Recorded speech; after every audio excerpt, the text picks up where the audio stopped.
I think digital will make a big difference in 3 areas, what I call growth, efficiency, and capital. In the area of growth is that you cannot find growth from traditional offerings, You need to find growth from digital offerings. In other words, digitizing your services and digitizing the information flows as well.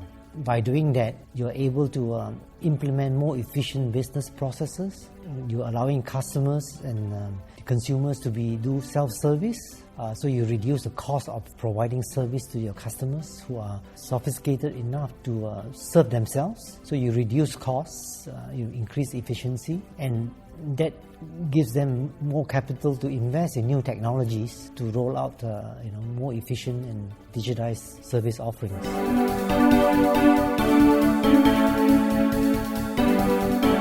My own view is that in Asia, the banks have been in the forefront of innovations, and that's because banks typically in Asia Pacific are very customer and consumer focused rather than compared to investment banks and insurance companies. So among these 3 types of financial institutions, I think the consumer banks have been in the forefront of innovation, not by choice necessarily, but because of the diversity of consumers in Asia.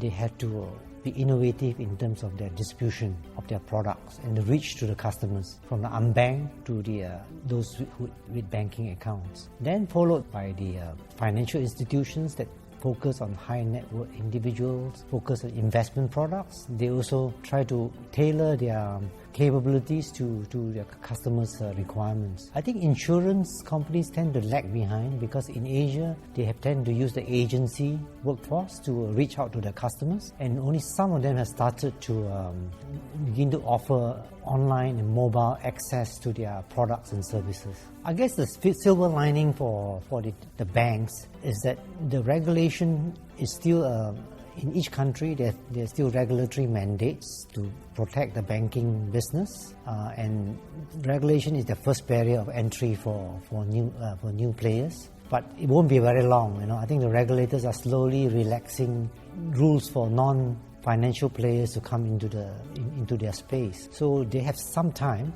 but there's not a lot of time. For instance, regulators are starting to deregulate the payment industry, and for certain markets, like in Malaysia, they have allowed for peer-to-peer and crowd lending players to come in. So yeah, they are protected by regulation, but not for too long.